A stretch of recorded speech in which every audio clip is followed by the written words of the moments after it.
Football, bloody hell. But they never give in. And that's the winner.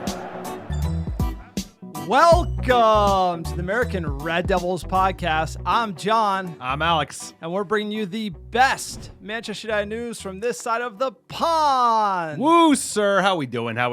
Oh, baby. There's a lot going on here at the American Red Devils podcast, sir. We got Euros. England are going to the final against Spain. Copa America. Berhalter gets the hack.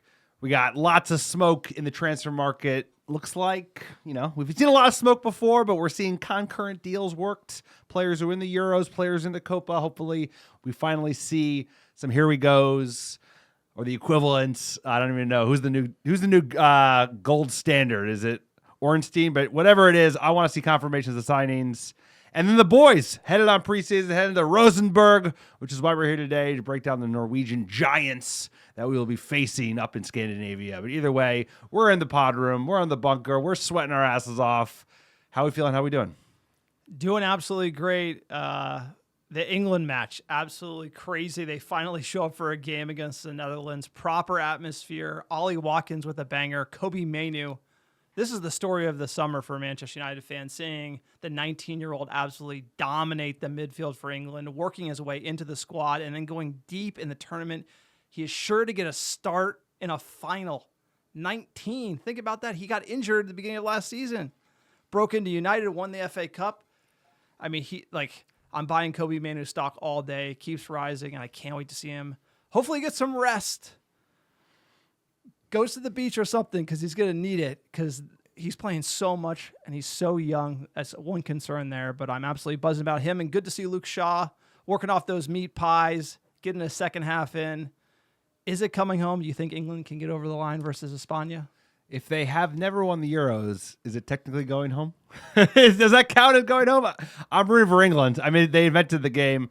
I'm hoping for them. They're the underdogs now. Spain look very difficult to beat. They're a hell of a team. They also have a youngster. I think the tail of the tournament is the youngsters.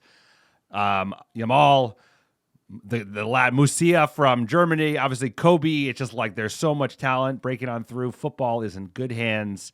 And like you said, Kobe Mainoo is, for Manchester United fans, what's going on this summer? It's Kobe killing it at the Euros, and it's actually the front office making noise. No signings yet, but it's good direction. I'm very hopeful about what we're seeing. But really, Kobe Mainoo, excited for the lad. Like you said, it's like he went from not starting the first game in the group stage to now being probably one of the first names on the team squad, sir. Like I think he outshined Rice in the last few games, and I think Rice is a great player. And he just has... He's a special player. He's Declan Rice. We were linked to Declan Rice. $100 million. We just got him from the academy. For free. And he looks better than him. He's braver. He's just so relaxed out there. So confident. That's the one thing about it. He's so confident. He looks like he's been doing it for a decade, and he's 19. It's insane. I'm proud to be a Manchester United fan watching that youngster on the pitch. Kobe Mainoo, shout out to him. I hope England can get over the line. I don't know if it's coming home, sir. They did invent the game. That term kind of killed him at the last Euros. I felt like they should have beat Italy. The footballing gods usually call it even. España, though, I mean, they are exciting going forward. Yamal, like what a player, what a banger he hit in that semifinal. So it's going to be entertaining. And then you got Copa. They're brawling in the stands. The fields are absolutely a mess. The whole thing's a mess. Copa America, I love it, but I can't watch it. I just can't watch it. Like you're into the Copa. I literally do not watch the matches because it's just the refereeing. It's a circus. It's a nightmare. And I hope the World Cup goes much smoother than the Copa does as it's gone this summer. Yeah, I'm hoping that FIFA's going to be running the World Cup in the States and Canada and Mexico. So hopefully they have better pitches and better refs, right? You're not going to have all the America's refs. You'll have some European refs as well. So I agree. Copa scratches an itch. Beyond just watching the States, I was just watching Colombia beat Uruguay. So Colombia's headed to the final. They're going to play Argentina after Argentina beat the Canadians, who actually put up a fight, all things considered. But like the analogy is Copa is MLS and Euros is like Premier League. It's like there's a huge, they're both like football. They both scratch an itch, is that one is at the highest level and one is like fighting in the stands in fucking East Rutherford or wherever they are. They're fighting. So I'm enjoying it. What I did like was I saw that lad that we're after from PSG, Ugarte. He actually looked like a dog against the States when they beat us to knock us out of the Copa. So either way, football, I've been feasting. I got a broken foot over here. I can't do shit. But there's no Manchester United, but there's Copa America, there's Euros, and then there's Tour de France as well. So it's been a lot of fun. But what I'm excited about is, Manchester United. Is like, is there wind at our backs? Like, are you feeling a little momentum? I'm feeling something. I'm feeling hope, sir.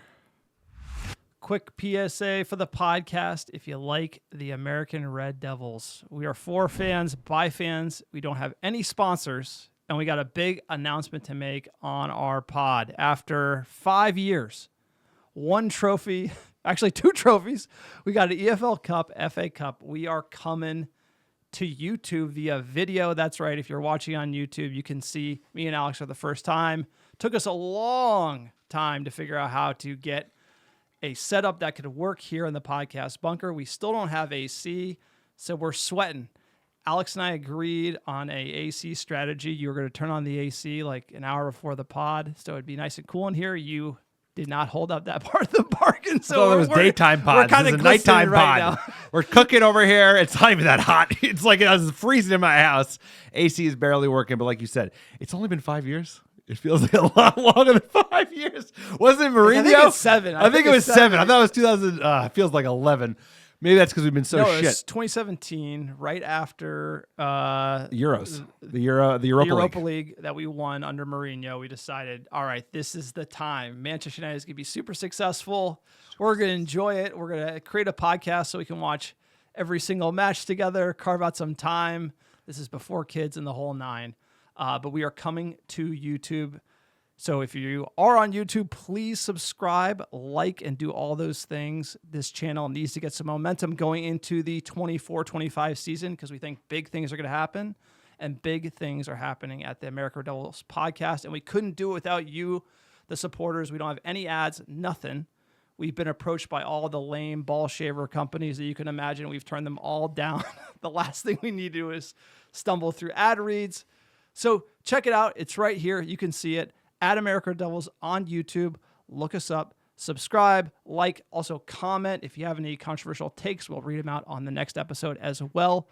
And if you want to go the extra mile, because we do not have any sponsors, check out our Patreon page, patreon.com/America Red Devils. It's the #1 way top Muppets support the podcast. It's how we were able to do this whole video thing in the first place. We do an extra special Patreon episode every single month. Tons of other benefits. Please check it out. If Patreon is not your thing, we got a store, AmericaDevils.store. You can check out the merch, shirts, scarves, beanies, stickers, posters, blankets, you name it. Everything you buy supports a small-time operation. Maybe we could get some portable AC. Who knows? Keep dreaming. And check out our website, AmericaDevils.com. Fan-generated blog content as well. Everything you do, like, subscribe, support the pod. Support it, sir. They got to support it. Support the pod. Like John said, Support the pod. We're making a big push. We don't even know how long we've been doing this. It's all, be careful what you wish for, because we've gotten a lot of shit football over the last 7 years. But you know what? I think things are about to turn. So like John said, support the pod, go the extra mile, and help us with our push. Now coming out on YouTube, like, subscribe, all that things. Tell your friends. Another great way to support the pod, right? Beyond joining Patreon, beyond buying merch, beyond liking, subscribing, and all those good things. Write 5-star reviews. If you write 5-star reviews, we're sending out free merch. All you got to do is write a 5-star review on iTunes or Spotify and send a screenshot of that review to americadevils@gmail.com with your mailing address, and I'll personally pick, pack, and ship some free ARD merch sent right to your door anywhere in the world. And we got a great review from Swing Easy 14. Woo, sir, how we doing? How we doing? John and Alex, no ball from Muppet Takes to the Excuse Factory working overtime. We love these two guys. Keep up the great work, and congrats on your first pod trophy. Many more to come. Many more to come indeed, Swing Easy. You called it before the FA Cup final, and we won that. So let's keep stacking them. I want to step it up. Maybe Europa League this year, and then we're not going to win a title, but I could go for a title race. Don't you remember that? January, week of that, 2 years ago? Come on, bring me back. All right, sir, let's get into our Euro breakdown.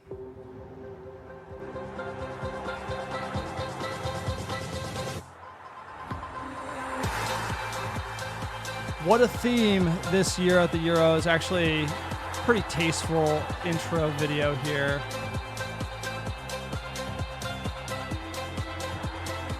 It's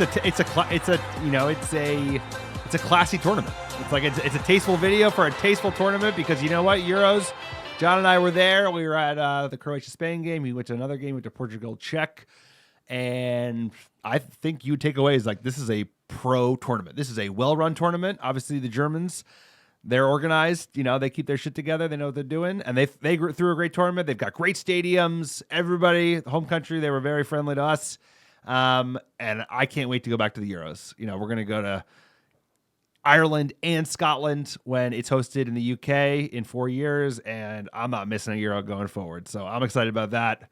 You know, they're not going to put it in Riyadh. So looking forward to many more Euros. This has been a great tournament. I know people have been complaining about the games, you were watching international football a little bit before I was. I feel like every international tournament is pretty cagey. Like I know, I think Qatar was wild some of those games, but by and large, my experience over the last 2 decades, and I think the first international tournament I did watch was 2004, and that was my Rooney breakout season. That's what really got me into United, into Rooney. They've always been cagey. So am I wrong, or is like everyone's been whining? I'm like, you know, there's been games that have been good, but everyone, especially the knockout stage, they're all trying not to lose. So am I crazy? Are they crazy? Or are we both crazy? No, it's usually cagey. Teams, like, I will say the big teams haven't come out firing. Usually, like, France sputtered, England sputtered to start the tournament. Spain's been the only sort of big dog, like, going in and killing teams, scoring lots of goals. So I do think it has been, like, a lot of own goals, penalties, not from open play. That is something about this tournament that... But the football is nice on the eyes. You look at Copa, it's a fight for a knife in the mud. There's not much to watch in the dark. From a footballing perspective, it's just sloppy, bad challenges, lots of turnovers, whereas the Euros is easy on the eyes. And in a big game, like we saw today, Netherlands versus England, England goes ahead. Ollie Watkins with the winner in stoppage time. There was 2 heavyweights end to end. I thought the game was wide open. First half was amazing. I did text you it was going to calm down the second half. They couldn't keep up that pace. But we did see, obviously, Manu start in a midfield too with Declan Rice. And how much did Declan Rice cost? He had a great season. Hasn't looked good at the Euros, but Kobbie Mainoo is looking like the best player in the midfield for England. So we have talked about it. We got to shout it out. And obviously Luke Shaw coming on. This one was an interesting one from Gareth Southgate. And as a United fan, I didn't know how I would feel. Luke Shaw's injured. He takes him anyway. He didn't feature until the quarterfinals. This could give Luke Shaw a boost. The problem is if you win, he's going to eat a lot of meat pies. Then he's going to come back to United. He's going to have the meat sweats and have to get fit again. So is this going to help his season, hurt his season? Players going deep in tournaments make me a little nervous. You have to remember, Sancho, Rashford missed the penalties in the Euros. Rashford had a good season, but Sancho never kind of came off the mark. Remember, if you remember that tournament, like Rashford was in great form, got like no game time, and then they pulled him into the 11th hour just to fuck him. So that was not a great move by Gareth Southgate. I thought he got it right today. It's like, instead of talking, you know, he did outshine Rice. Mainoo just looked so confident, and I think the team is getting more confident because they know they can give him the ball in tight space, and he can play out the back. He was like, Foden has not been good this tournament, but him and Foden were linking up quite well today on the right. Looked really good. So that's going to be great for his confidence because he is a special talent. Like, we got the academy, like one of the best academies in the world, and it's still producing top talent. Garnacho, and now Kobbie Mainoo, who is just good for him. You know, him with his family after the game. I'm so happy for him. He seems like such a good kid. He's got like his feet on the ground. He works his ass off. He never fucking cracks a smile, which I also love. He's like a stone cold killer. So good for him, dude. I think if they play as well as they played in the first half, because that's as well as I've ever seen England play in the modern era, they could take it. They could have a game with Spain because Spain are just. Oh, I don't know. They can hold it. They can stay because Spain is the best. They're paying the best football in the tournament. Like you said, it's like the top team. France didn't look that good this tournament. England, maybe they've just got going, but we'll see. It's a final. They'll both play KG. But Shaw, like you said, I mean, when he's fit, he's the best left back on England. He's a great player. It's just the injuries. And I think this can propel him, but my concern is, does he get injured now? Does he get injured later? And if you saw that game, he still got a little pot belly. He still had a little pot belly today. No, he's thick. He's thick and he's not fit. I mean, like, that's why him and Mourinho fell out. But he's a player. I mean, when he's available and in shape, which is he has to become available, then get up to fitness. It's one of those things where, like, peak Luke Shaw off the meat sweats is like an absolute worldie of a player. But you see that. I've seen that maybe 10 to 15% of his entire career. And that's something at United. You need to be more consistent to compete for those leagues. Shout out to Wout Weghorst, who came on for the Netherlands. And also Zirkzee did get a sub. So you have to... He's probably coming to United. We're hearing a lot of smoke there. Apparently that's all dusted. Terms agreed with him. So an interesting game. England going to the final against Spain. It's going to be... this weekend, sir. Sunday at noon Pacific, 3 p.m. Eastern, and then the Copa final, I think, is that night. 8 p.m. Eastern, 5 p.m. Pacific, I believe. So we're two feasting, finals baby. on the same day. I don't know if I'm going to make the Copa final, but Spain, England, not going to miss that one. Who do you got? The Euros come to an end. It's just kind of a sad day. I've been enjoying the international football break as this horrid season that we left, the 23-24 season. I thought we weren't talking about that no more. I know. I'm just saying, like, I feel like this nice international summer has, like, cleansed us of the bad juju that was the 23-24 season. So I'm feeling kind of refreshed and ready to go. But who do you got in the final? Spain versus England. I think that's a good point, maybe for United fans like this. I also thought, I thought this tournament was a refresh after Qatar. Like, the football was quite good in the tournament, but the tournament was fucking terrible. Like, come on. The home country had no business hosting that tournament. To see, like, a proper country like Germany, who actually has, has a football stadium's already built and has a fabric and a history of country that are really into the game. I think you've seen that. Like, you've seen these crowds. I didn't see these crowds of the Dutch in Doha, bro, like dancing in the streets. Maybe that's because it was cooking. But I think that has been refreshing to be like how much fun people are having. There's been a little bit of hooliganism, but like by and large, people are behaving. I really enjoyed when like they were doing like they take the other team's food item and break it in front of them. Like, it was just like good, lighthearted vibe to the whole thing. And I think that was I don't know. That was like a really exciting part about this Euros. Who's going to win? England's going to win because they got Kobe Mainoo, baby. I'm wearing a Kobe Mainoo right now. And he's going to be, I think if they could play like they played in the first half, they can make it a game. So why not? They never won it. What's your score? 2-1 England. Kobe gets the winner. All right. Here's the funny thing about the Kobe Mainoo jersey that Alex is wearing. Let me tell a story. You have to go to our YouTube page, America Red Devils.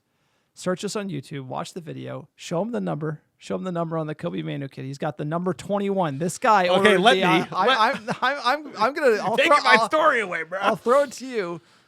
We're going to Germany. He's got to get the kit. He gets the authentic kit before the final numbers are made. He gets the 21 that Kobe wore in the friendly, and then while you're on the flight to Germany, it's confirmed he's 26. So this Kobe 21 kit will go down in infamy here in the pod bunker. I'll tell you what, I got a lot of shout outs for the Kobe Mainoo kit in Berlin. Nobody knows what number he is. I mean, his parents might know what number he is. But you know what? I'm so on to Kobe Mainoo. I was there before he was 26. So that's just Alex. If you've listened to this pod long enough and you know both of our talents picking jerseys, that's about right. So, hey, that's the omen. He's going to win the winner. What's your prediction, sir? España 3-1. I just think that the wingers are just going to cook England. It's going to be interesting. I don't want to see a cagey final. I want to see early goal. I want to see it open up as a football fan. As far as the bookies go, they are leaning towards España. You get plus 255 for England if you're feeling frisky, plus 148 for Spain. Obviously, the draw plus 190 because, they could go to penalties. An interesting fixture. You heard it here. I would probably want England to win it because of Kobe Mainoo, but España, odds-on favorite. I think they have the better attack. I think they've been the better team overall. That England we saw today, if they show up in the final, then who knows who could win. Yeah, I think, Gareth Southgate's taking a lot of heat for good reason. I think he was more brave today than he's been, making the halftime sub. Ollie Watkins, of course, coming on to Harry Kane. Like, that's a big move, and that was the right move because Harry Kane has not looked that good this tournament after how great of a season he had at Bayern. So good on him. I mean, good on him, knowing that he'll probably be the next U.S. men's national team coach, if he walks away, because he said he's going to walk away after this tournament regardless. But it should be a good game. It'll probably be cagey. Jumping into our Copa update, apparently there was a brawl in the stands.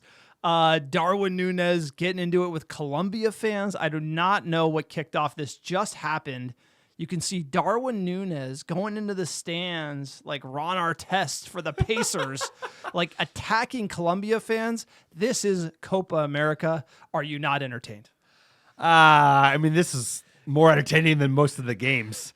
The problem with these games is like the officiating is such dog shit. There's such bad officials that they can't manage the game. And then you have like teams who are shithousery specialists. So they're all diving and they all make a meal of it and they call everything. And the game never builds up a head of steam. It always is stop. It's like watching La Liga. It's like why nobody watches La Liga anymore, because it's borderline unwatchable because everybody just dives and they don't know how to manage it. So you take that, fucking Stu Holden calling the games, plus those pitches that look like magic carpet ride.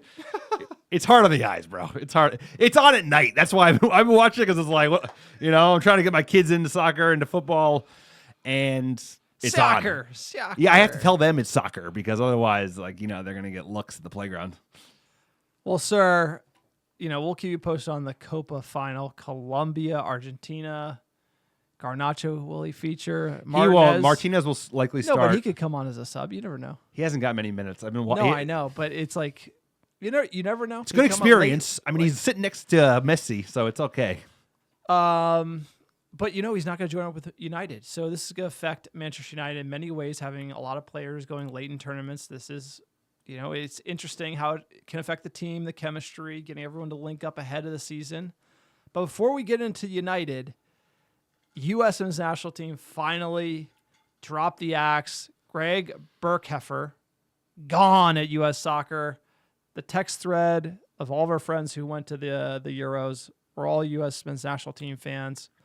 Absolutely thrilled that he's gone. The mediocrity is finished. He barely qualified for the 2022 World Cup with this amazing team. We did horrible against Wales and squeaked it out against Iran, and we were at that game in the Middle East, which was unbelievable. But just continually underperforming reminds me of Manchester United. U.S. Soccer has this horrid organization like the Glazers over it. Nepotism, keeping this guy around, rehiring him again, and then we get bounced in the Copa. So hopefully this is a new day for U.S. Soccer. It really is sad how far we have come since 2014. We went to Brazil with Dempsey and all the underdog mentality and the group of death and getting out. And there was so much excitement, almost beating Belgium. Shout out Wondolowski. So U.S. Soccer over the last decade, it's been a tough ride, and they've generally been like unlikable, underperforming, similar like Manchester United a little bit. And you just want some hope. You need some dogs in this team, and we need a new coach to lead us. It's amazing that you bring up 2014, because we watched, we were there for the Ghana game, which was like an amazing experience. My first World Cup game, my first USA World Cup game. Also, like the Ghana fans were, it was a special. Unbelievable. The in fans, Brazil. No, the fans were, but their fans were amazing. Our fans were amazing. The game was amazing. Brazil was amazing.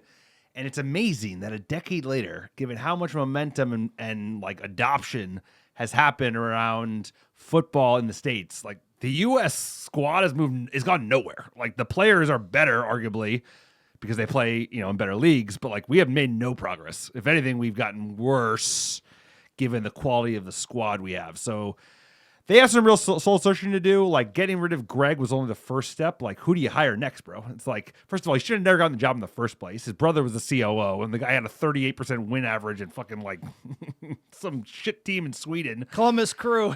Yeah, but even before that, he was like coaching in Sweden and got fired because he was such a bad coach. So he never should have gotten the job in the first place. He never should have gotten the job in the second place. But at the end of the day, U.S. men's national, this is hard to love, bro. It's hard to love because the people above them are not competent. They're not capable. They're going to fuck up whoever they hire next is going to be some chump from the MLS. Hey, you got to give them a shot, I'm just calling it like I see it, bro. They always go American. And as an American, then hire the you guy have that to know what you don't know. And when you watch the football going on at the Euros, you have to be, these Europeans seem to know something that these countries in the Copa don't know. And it's like, you got to switch it up. I mean, obviously Argentina won the World Cup, but Marsh made it to the semis, bro, with Canada.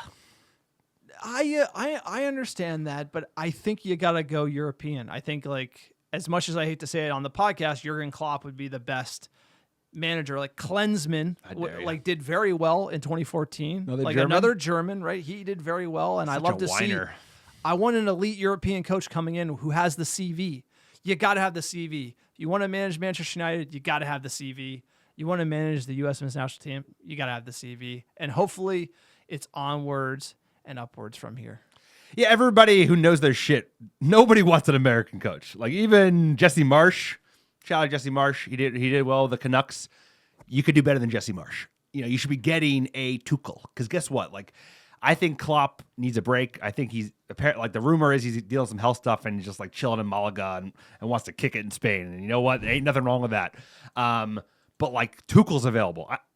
Poch, who I don't even rate, is available or will become available. No, he just got fired right from Chelsea. So like he's available. So like there are coaches available. It's just that I'm not bagging on the United States. It's just like if you want the best coach available, the best coach available is not an American. Like end of. And that's just the way it is. So if they know what they're doing, they'll go get the best coach available. But looking at look who runs U.S. soccer, ladies and gentlemen. And that is an indictment about where we're at. And they're not going to hire a top European coach. They're going to hire some dude who coaches at like LAFC and be like, see, we got a new coach. Suck it up. All right. Time to get into Manchester United. It is preseason officially underway this week. The Reds showed up at training. Who was there? Onana. Onana. Victor Lindelof, Harry Maguire, AWB, Casemiro, Mason Mount, Antony, and Marcus Rashford. Casemiro looking like he put on a few lbs. He always does. He blows up. It's all in the cheeks. He gains it all in the cheeks. He gains it all in the cheeks. It's like, it's not in the cheeks, sir. I hate to break it He's to you. fitter than, I hate to say it, bro. He's fitter than Luke Shaw. He was fitter than Luke Shaw. I hate to break it to you, sir. That man is enjoying some, like, he won 5 Champions League. Big Macs, baby. He won 5 Champions Leagues. Ahmad looks lean and mean. I'll tell you that. Exactly. Because Ahmad runs lean and mean. So now preseason is going to kick off in earnest. If you're a Muppet, you love it.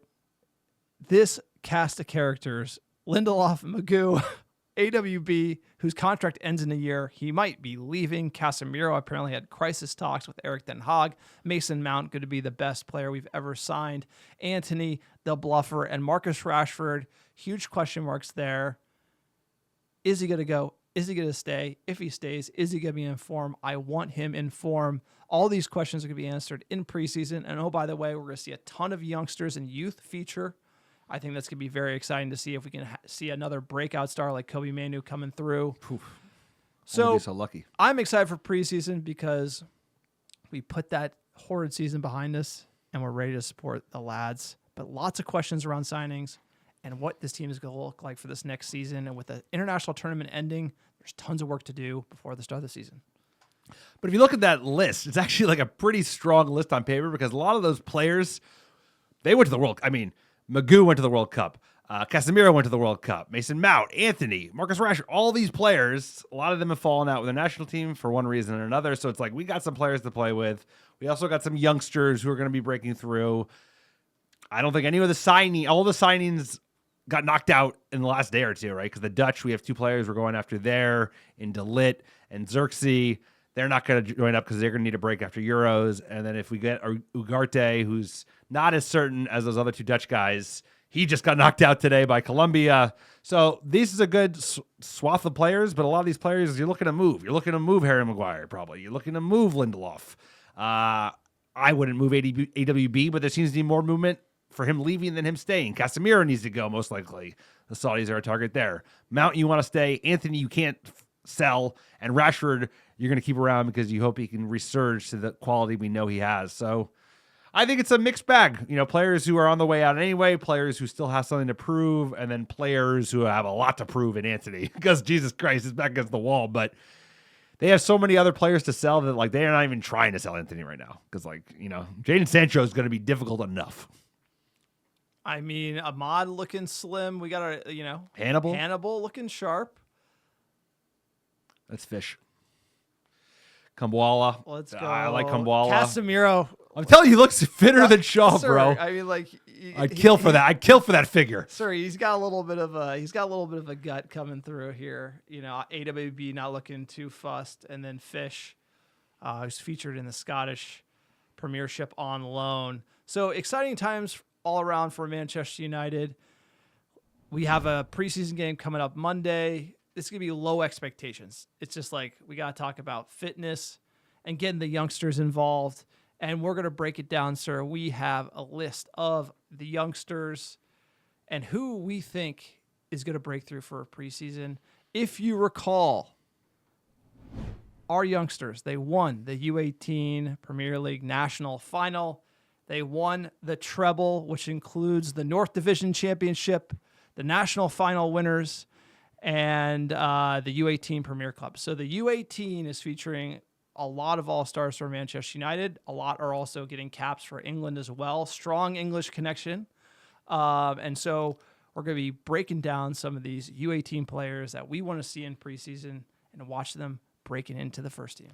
And every player that, at least the big three that I had targeted, they're all English as well. So like you said, a lot of the youngsters, actually this is a little bit of a production product of the fact it's made it more difficult to sign youngsters given Brexit. So they prioritize English talent ever since that changed. If you remember, before that change, they bought in Kobe Mainoo. Actually, not Kobe Mainoo. They brought Garnacho in. They brought in Hannibal. They brought in that other Alvaro Fernandez. So there was a push to get non-English talent in while they could. And now they prioritize English talent because it's just easier to pull off given the current status of things. So, sir, you want to get into it, let's get into it. The player that we've heard a lot about this player, especially around left back, because we had so many injury concerns last year. Harry Amass, he's a 17-year-old English left back, grew up in the Watford Academy, joined United Academy in 2023, and he's a player, sir. He's still young. He just turned 17 in March. And probably not ready to break through to the first team, but I think he's a player that should get some minutes in preseason. So hopefully get to see him shine a little bit. Probably needs a loan, to be fair. There's a lot of competition already in left back because you'd imagine Malacia could come back at some semblance some point of the season if Shaw stays fit. And then I think they already want to sign a utility left back. So maybe he has a big opportunity in preseason. Malacia is not even with the team right now. So when we're talking preseason, we're going to see Amass. We're going to see this kid, and that's what I'm excited about. Luke Shaw at the Euros. Malacia not ready to come back. Amass is going to start. He's going to start. I don't think he's going to start. I mean, Lindelof will start. I mean, so either way, he's going to play. He's going to get minutes, and we want to make sure you're looking out for him. He has 5 caps for England. He's left-footed as well. He was on the bench. I know Ten Hag was thinking, should he bring him on? Should he use him last year? He decided not to. I have watched the tape on him. Not too amazed by Amass particularly, but that left-back position is one to watch given we don't have a lot of depth. And if you slot in and do a job, that'd be great. We have seen players like B-Dubs come in, play well at the EPL level and kind of fizzle out. So a lot of the times with youth, it's either loan them to oblivion, sometimes they get a debut and it doesn't catch. But I'm hoping Harry can break into the first team and actually perform well this preseason because that'd be an encouraging sign for next season given left back right now. Little shaky. No, it's true. It's an opportunity for him to step up, but he's young and he looks young. Some guys at 17 look different than other guys at 17. I think he's needed a couple of years to put on some mass, right? Because it's a physical league, especially playing left back, man. You're going against Saka and some of these killers. You have to have the ability to stick with him. So Amass, he's one for the future, but he's highly rated in the academy, and we rate him as well. Now the next lad, Ethan Wheatley, he's a player that looks more ready to make a contribution potentially to the first team this season, right? 18-year-old, another English lad. He featured for United early this season in April against Sheffield United when we won. One of the rare wins we had this year. He came on late, and he became the 250th Academy graduate to make his debut for Manchester United. So given everything we need in striker, right, Højlund can't do it alone. And even the player we're looking to sign, Zirkzee, is like really he's not an out-and-out number 9. He's more of a false number 9 who likes to play like, off the back channel. So he'd be a good opportunity, especially with Van Nistelrooy coming in, just like having him in the first team, having one of the great strikers of all time, certainly one of the great Manchester United strikers of all time, to be the new assistant coach can't hurt. So another player that hopefully should get minutes because given, like you said, not a lot of options left back, not a lot of options up front, given Højlund was in the Euros and Martial's gone. He's it, bro, right now until we get anyone else. Like, it's Højlund and Højlund. No, Wheatley, I did watch the tape on him. I like his profile a lot as a striker. He has a great finish on him. He was a Jimmy Murphy Young Player of the Year, also the 250th Academy graduate to make his debut for Manchester United. Ten Hag rates him.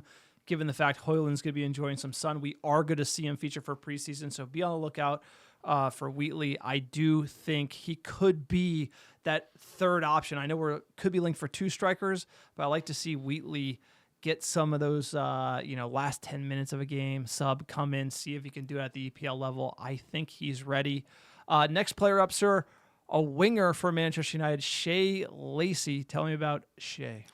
So this is the most of everyone in our academy. You could argue Amir is another lad who we didn't make our list today, but like Shea Lacey is arguably the most highly rated talent that exists in the Manchester United academy at the moment. Now, of the 3, I think Ethan is the most likely to feature this season and make an impact for a variety of reasons that we talked about, right? He contributed in every big game that the U18s won this season. He looks more of like a full-grown adult. But Shea Lacey is a name for the future, right? So he's 17 years old. He grew up in Liverpool. Family's full of Scousers. His brother went to the Liverpool Academy, and his dad wanted him to sign for United, and lucky us, he signed for United. So once again, part of the U18 crew that did very well. He like kind of has he's like good on both feet. He kind of floats. He has really good balance. He's young. He's little, but a couple of years from now, I think you're going to be hearing the name Shea Lacey. He has the rep for a reason. And I don't want to make this analogy, but like, the guy we're looking to sell to Marseille, he had an insane reputation in the United Academy for the good reasons. He has a similar kind of thing where like people have been talking about Shea Lacey since he was 11 or 12 years old.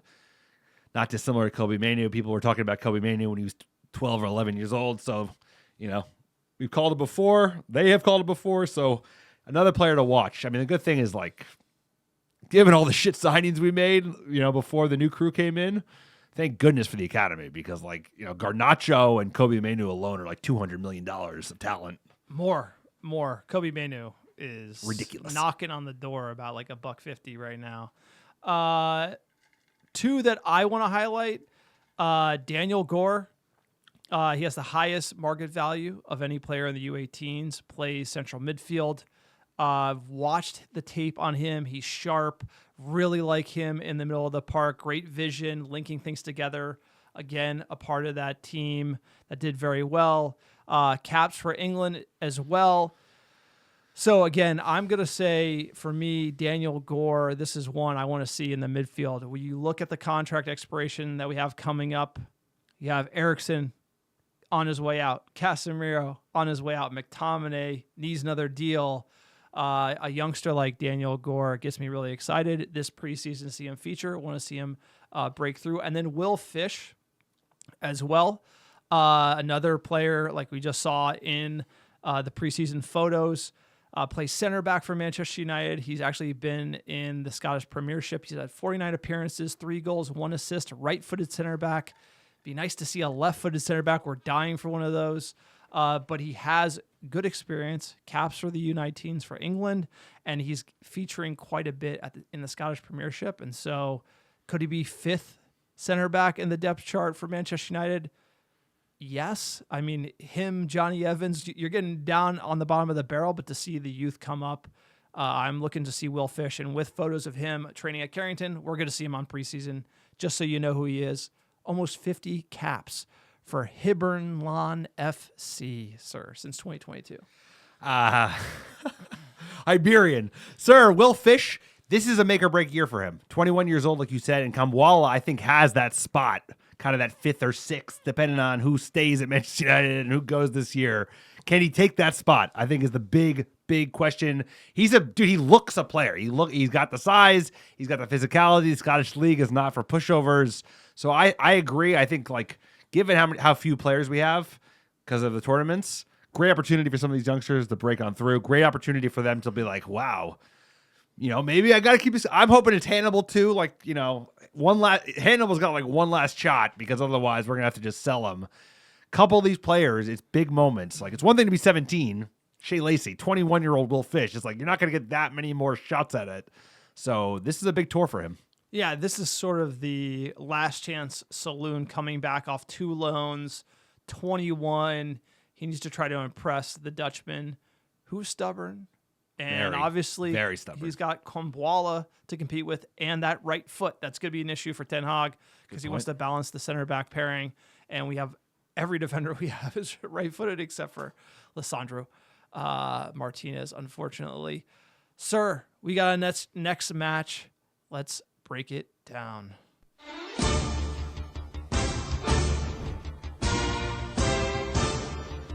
All right, preseason, here we go. It's Rosenborg. Never heard of them. Never played them. Where are they? They're in Norway at the Lerkendal Stadion. Preseason game 1. Put 23-24 behind you. It gone. It's 24-25. They say it's the hope that kills you. I'm feeling hopeful. I'm not saying we're going to play that well this year, but the direction Manchester United going, you can feel it. It's exciting. I'm encouraged by it. Rosenborg, I don't know how you say it. Rosenborg. I thought you spent more time in Scandinavia than I did, so you should know. Yeah, they're the heavies of Norway. They're the most successful team in the history of Norway. They've fallen off a bit, but like, this is the perfect tune-up match. It'll be nice. Sir, I could play number 9 for Rosenborg. Sorry, you keep telling yourself that. I could play number 9. I'll tell you what, Wout looked pretty fast today. I don't miss him at all, bro. I don't miss Wout, like horse. Big ego. I'd cook Wout. Absolutely cook him. Dusted. Yeah, see you later. Yeah, sure. Jersey, You're not even baby. that fast, by the way. It's not like you were like a track star. New Jersey high school tight end, right side, strong side. Wout Weghorst, see you later. Let's go. Rosenborg, they finished 9th last season. Their worst finish in over a decade. They're down and out. Same with Manchester United. That's maybe why we're playing them, sir. Early tune-up match. I mean, we always do this. Like, the matches start easy enough. We always go to Scandinavia at some point in our tour in some semblance of a way, because you know what? We have a huge following in Scandinavia, in Sweden, in Norway, in Denmark, and it's a great part of the world during the summer. So should be a fun game. Should be a good tune-up game. And I'm sure there'll be plenty of blonde people in the crowd watching and enjoying Manchester United play. There's going to be a seriously light roster. This is going to be just getting fitness for the little kids out there. Nickname for Rosenborg, the Troll Children. Might be the best nickname ever. It might be the best nickname ever. Trollegan. Trollegan in Norway, Norwegian, if you didn't know that. The club was founded in 1917, but were not allowed to play amateur league matches until 1928 because they were troll children, sir. Like you said, they're the most successful team in Norway, but they have kind of been taken down a peg or two in recent seasons. The stadium looks pretty nice. They have featured in the Champions League many times, so it's a nice facility. It'll be nice. Summertime in Scandinavia is very pleasant. I'm sure the lads will enjoy it. As far as formation for Rosenborg goes, the 4-1-4-1 and 4-1-4-1, the throwback. The throwback packet in. And, one player to watch would be their leading scorer, Ole Sæter, their top scorer from last season.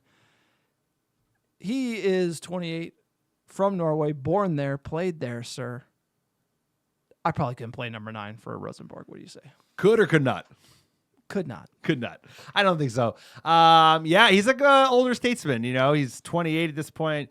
He only made 10 appearances last season, but he scored 6 goals. So pretty good goal game ratio.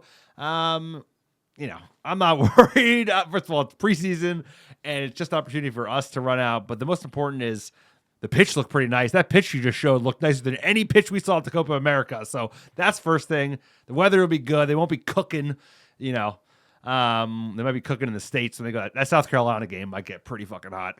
But I can't wait. United's back, and there's enthusiasm at the club. It's like the weight has been lifted. The Glazers kind of slinking back into the back seat. There's a lot of excitement happening.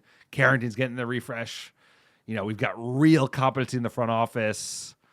I think there's a hop in everybody's step, and I'm excited about this season. I'm excited about getting preseason going. I'll tell you what, these Norwegian names, sir. Good luck. Can you pronounce one of them for me? Holm. What about this Tengvik. You speak Danish. You're going to see a lot of Henriksen, Jensens, Tengvik. A lot of Ulrichs. You got a Ronning Jorgensen. Not even the right team. So we got a lot of Scandinavians listening. Can't pronounce them. But as far as we know, this is a tune-up match. The troll children, watch out. They could get us. You never know. Don't troll us too hard, These please. troll children, sir. You gotta be careful. What is your starting 11? What do you say? Who's going to play for Manchester United? Who do you want to see feature here? I think, first half, the classic first half, second half kind of thing, especially in these early games. He's going to go with the strongest team he has. So I think he's going to go Onana, AWB, Kamwala, Maguire, Lindelof, Casemiro, Mount, Hannibal, Ahmad, Anthony, Rashford. And that's a decent 11, all things considered. We usually don't have an 11 that strong in our opening match. So that's what I think we'll start with, and then we'll get a whole new 11 in the second half. So what do you think? Yeah, I'm going to say everybody, but I'm going to put Gore in for Hannibal. I'm going to take the same 11 you need to sprinkle some youth in there. Maybe Harry Amass at left back instead of Lindelof. It's preseason, so I'm not as concerned about what the starting 11 is going to be. I just want to see the kids. I want to see some goals. I want to see the Norwegian Manchester United fans having a good time. That's what preseason should be all about. It does make you feel good. It's like when you go to these places and you see the support they get, whether it's Hong Kong or Scandinavia or the States. It's like, dude, Manchester United, we are not every other club. We're a special club. So I'm excited for preseason. Like you said, youngsters, seeing the new kit and the youngsters. And like you said, it's going to be the early games don't matter. The late games of preseason matter because that's an idea of like how we're going to tune up in the first games of the season. But preseason doesn't matter. No preseason. The last game of preseason is more indicative of the 11 you're going to see. No. I'm not saying the quality of the match matters. Wrong. Okay, I'm not wrong. You're wrong. Wrong. Whatever you say, bro. Okay, so last I'm talking about the 11. We beat Arsenal. That's not what I'm talking about. I'm talking about the 11 that you see in the last game of preseason will probably be the same 11 you see in the first game of the season. Sancho played false 9 last year, and then he didn't start the first game of the season against Wolves. We got cooked. I'm just saying, like, preseason, I don't value preseason. We got cooked. Wolves blew us. I thought we were talking about last season. I'm just saying, preseason does, like, I'm trying to explain it to the Manchester United fans here, the American Red Devils. I'm talking about the 11. Preseason does not matter. The 11 doesn't matter. The performance doesn't matter. All that matters is, and I would argue, the first 5 games don't matter either in the league because you're finding fitness. It's literally, where do you stand at Christmas? That's the only thing that matters. So you don't look at the table till Christmas. Well, I look early, so we have two different schools of thought. Don't look at the table. We have different schools of. I look on day one, bro. I'm looking now. But you know what? I'm just trying to say, like, anytime they suck me in with good preseason performances, I'm not speaking about the quality of our style of play. When we play well in preseason, we play like shit. When we play like shit in preseason, we play well. I'm just talking about the 11 might be indicative of how the manager wants to line up in that first season towards the end of preseason. That's all I was trying to say. Well, a lot of these players are going to be late coming back, so are they going to make the last preseason game? I don't know. That's a whole other thing. And we're starting early. Yeah. And we're starting early, right? Because we got Community Shields. So a lot of good points. Ooh, Community Shield. You said it, not So the Community Shield is like a month away. It's a month away. It's a month away. We're playing City. And guess what? It's getting They'll real. be ready, bro. Because Pep's pissed off. It's going to get real fast. Jumping into fan questions. Thank you for everyone who tweeted us here. At Johnny McGill 1, if Bruno, and I hope he doesn't leave, should we go all out for Cole Palmer? So if Bruno leaves, is Cole Palmer the man? Maybe more realistic next summer. Up County Kerry, Ireland. Shout out County Kerry, Ireland. So if Bruno goes, do you want Cole Palmer? You kind of clowned him a little bit, Cole Palmer a little. I did because he's kind of a goofy looking guy, but he's a hell of a player. He is a hell of a player. I mean, I eat my words there. He's a better football player than I gave him credit for. Bruno, I hope he doesn't leave. I don't think he will leave. He is Saudi money. He's not going to Saudi already, bro. He's like, he cares too much right now. He's not going to sell out this early in his career. He's only 30. De Bruyne might. De Bruyne is broken down, bro. He's like a broke down looking. He's like falling apart. He's got more injury issues. Like Bruno has missed like 1 game in 5 years. So I hope he doesn't leave. But Cole Palmer, it would be unaffordable. The ship has sailed. It's like you're gonna sell a player. If you were to sell Bruno this year, you sell him for top dollar, $85 million. More than that. No, you'd have to sell $100 million. I'm just making because I know we always fuck up transfers. $150. But you wouldn't be able to get Cole Palmer for less than $100 million, bro. It's like they bought him for 50 or 40, and he was the best player on Chelsea, and Chelsea were terrible. So like Cole Palmer is unattainable because you'd have to pay too much money. We need to buy a player from a different league. We need to buy a player from Germany. You need to buy a player from France because that's how you make the arbitrage on the cash. It's like you don't sell Marcus Rashford for 100 and then buy another player in the Premier League for 90. You have to like sell him for 100 and then buy someone who could hopefully get as good as him in a year or 2 or 4 years for 40 or 50. You know, that's the moves we're going to be doing in the near term because we're so broke. So I like Cole Palmer. He's a really good football player, but I don't think we'd be able to afford him if we sold Bruno. Facts. I would like to hold on to Bruno. Shout out County Kerry, Ireland. At Mike United Mets, who will be the top 3 goal scorers for Manchester United next season? Can't pick myself, sir. Who do you got? Top 3 goal scorers. Have you been called up by the United Academy? Did I miss something? Top 3 goal scorers next year will be Højlund, Rashford, and Bruno Fernandes. I don't think in that order, but those are my top 3. Who you got, sir? Oh, wow. You think Højlund's going to score enough to get up there? Who's scoring more in this team, bro? We don't Zirkzee. I think Højlund scores. Zirkzee. I'm actually coming around on Zirkzee, but I still think Højlund is going to score more goals. Don't buy that. Don't do that. Well, we're signing him, bro, so we have to get I know, aboard. but it's just the fake hype. It's like look at those stats. Those stats are horrid. He has horrible stats. Like you could cut any video you want. Sorry, play any stats don't song tell everything, you want. bro. Even, stats don't tell everything. Over 365 days being 13th in like non-penalty XG is like that's really bad. What about all the other blue stats? I know you hate Dutch players, but you know. No, it's like give me 50th percentile. You know, like even like sir, I said when Højlund joined, I was like, he's not going to be able to score 20 in the EPL. Like, and we saw how that went. Everybody knew that, sir. Everybody knew he wouldn't be able to score 20 EPLs in his first season. Yes, well then you don't pay that type of money, right? So so he needs to score that many this season, otherwise he's not going to live up to the price tag, right? No, I disagree. He scored 16 goals in all competitions last year. He scored 11 goals in the EPL. I don't think he has to double his EPL goals this season. I think somebody on this team's got to score 20. Yeah, they do. Yeah. But nobody. I don't see anybody scoring 20 this year. I don't see Rashford scoring 20 in the EPL. I don't see Højlund. Højlund could have a great year. Score 17, 18 goals. That is a great season, by the way. I agree. 20's hard, bro. It is hard. Like, how many players got the 20 in the EPL overall last year? Holland, fucking Ollie Watkins. I'm just talking about the amount of money. You know, it's like no, we paid a lot, but we can't. The amount of money. So the who are your top leading 3? Goal scorers for Manchester United next year? Mason Money Mount's got to be in there. I hope so. I hope he kills it, bro. Yeah, exactly. He's got to be like, and number 1, like Bruno has to be up there, and there's just too many people bluffing and Garnacho. I don't know about Højlund. He didn't play well at the Euros. Got dropped by Denmark. Like. I don't think he scored. He went missing. Like, you know, Højlund is interesting. He's either going to double, either he's going to score 20, or it's going to be like a rough year for him. I just don't think there's much in between. But a controversial 3 from me. At Jimmy's Burner 0. Sir, is any recommendations for SoFi Stadium or the area? Going to be going to the Arsenal match. I don't know anything about LA and SoFi Stadium. It's in Englewood by the UCLA campus.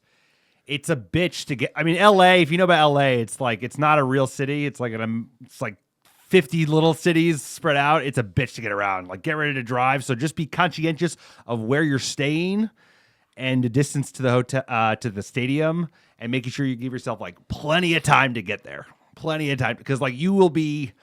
The traffic in LA blows your mind. There's traffic at 1 in the morning, 1 in the afternoon, every single hour of the day. There is traffic. So just like bake that in, and you'll have a great time. Be near the coast. The coast is nice. There's a breeze. Santa Monica's lovely, Malibu, but that's not near SoFi. So just have a good time. But I would say like give yourself plenty of time to get to SoFi Stadium. I would go insanely early. That's basically, I would go insanely early, enjoy the venue, get in like 2 hours before the match. I would literally try to go like 4 or 5 hours ahead of time, just enjoy the day. Like even when we went to the Euros, like going to the Olympic Stadium in Berlin, we went like an hour and a half, 2 hours before, and it was that a wasn't early nightmare enough. to get in. Obviously, the Euros are going to be a little different than a preseason game, and the way that stadiums are in America, there aren't as many choke points. But just kind of reducing the stress, getting to and from, I think would be a good thing to think about. Plus, the stadium's nice. They probably got great food. You can hang out. It looks kind of covered. Maybe get some shade. At D_Cole18, this Euro saga is giving me FDJ flashbacks. Bring in Ligt Ugarte and David over Zirkzee. He's half the cost and better, just not Dutch. I'm happy with the minimal window, to be honest. The front office has so much to fix around the club. I can see half the squad being gone before we're competing again. Easily. At least half the squad. There's a lot in there. I hope they've learned. Like, this is a different crew. You can already tell based on like the deals we're doing, the deals we've already done. This is a totally, like, we have real competency in the front office that we have not seen since 2013. And honestly, it was 2012 because 2013, after they all left, was a fucking disaster, if you remember. So they're gonna play this Euro one out quickly, right? Like, if he doesn't want to come to Manchester United, like, smell you later. Like, he's one of the top rated. I hate that move by players. There's like, I don't want. They have the United bid on the table. They don't. Yeah, want well, United. fuck him, bro. Exactly. Like, you think I give a shit them. about this guy with a bad mustache wants to like? I don't give a fuck if you don't want to come to Manchester United, bro. No, I don't want players that don't want to be. At No, United. 100%. So That's I think my whole thing. Yeah, the front office is gonna. They made a good offer. Liel accepted the offer, and now if the player wants to come, he can come. And if he doesn't, then like go have fun. You're not going to start. You're not going to start in the head of Rudiger and Militao. So like, good luck on the signings. I'm not like backing up Zirkzee. It's just that they might go after 2 strikers, and I could get behind that. And that's probably what we need, because Zirkzee's not an out and out number 9. The more I've learned about him, and dude, how many strikers do you need to win the league, bro? You need at least 2 elite strikers. You probably need 3. My position on this is the best United ever was. We always had multiple killers up front, and Højlund and Zirkzee ain't going to get you nothing in this league. And I'm not trying to be mean against Højlund. Højlund's a great number 3 or a number 2. He's not number 1, and neither is Zirkzee. And this is the thing that kills me about Manchester United, is because Rashford wasn't firing. Then it's all on Garnacho. It's like you need goals, and who's going to give you the goals? And we had a really rough time last year, and I'm really nervous about this whole like sign this Dutch kid with a horrible record as far as creating goals and put him in Manchester United. Everyone's blaming the service, blaming this, blaming that, and it's like. That makes, just like Højlund signing him too young made me nervous. Not having a veteran makes me nervous. Signing another youngster in this system, you saw us play. It's like we have trouble like creating chances, the XG primarily. So it will be an interesting one to see how this all plays out. I hope it goes to the good, sir. But you know me. Sometimes the glass can be half empty. Well, remember, this season's going to be a disaster. So let's remember that's going to be a disaster. Remember how much wood they had to... Sir, like, let's give the guy a chance. You're like bagging Højlund, bagging the Dutch guy. No, but it's like everyone's starting to get like into the hype. They're just trying to get excited. They're just trying to be positive. Positivity is back on the menu, baby. That's what we're excited about. And they have so much wood to chop. That like we're not going to satisfy all of it. And also they said like they might go for Ivan Toney after. And that's what you need. There we go. You need like a dog who could come in, give you the line, give you all the best bets to make. Shout out. He's a dog, bro. He's in the a best United way player, possible. bro. He is a United player the same way that we should have Absolutely. signed fucking Red Bull. What's his name from Leicester? Vardy, Vardy yeah. would have been a great signing under Fergie. So you sign Zirkzee because he actually is not a number 9. He's like a false 9 floater. And then you sign Ivan Toney. He's your starter. Højlund's your number 2. And then you play Zirkzee wherever you need to. You play him to give Bruno a blow. You play him depending on formations. That's the smart move. But like, sir, we got to remember. You getting the Zirkzee kit? No, I'm not getting any kits. Zirkzee. We're going to get you the official third team Zirkzee. Have you seen the third team kit? No. I'm sure it's great. All right. That's our wrap. That's the pod.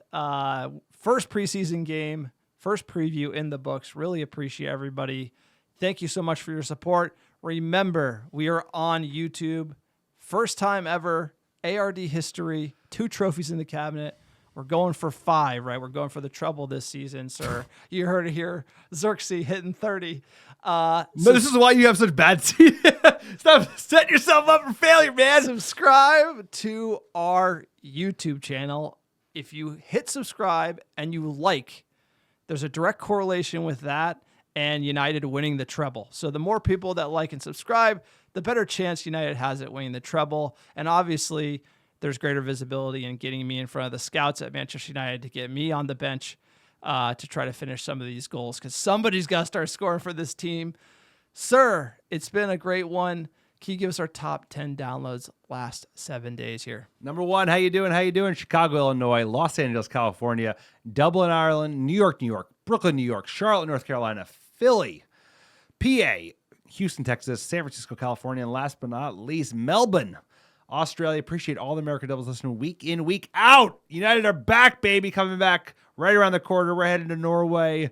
I think transfers are going to start heating up in the next week as well. So we got a lot coming down the chute. We're happy to be with you. Like John said, like, subscribe, push the YouTube. The more you push the YouTube, the more John will talk shit on Joshua Zirkzee. And we've got a lot. I call it straight. Call it straight. I call it straight. Yeah, just like you could fucking slow, this guy- horrible this stats, guy- and he's Dutch. It's like I'm not pulling any punches here at the American Red Devils podcast, but who cares, sir? We've seen it all. We've won the lot. See you soon.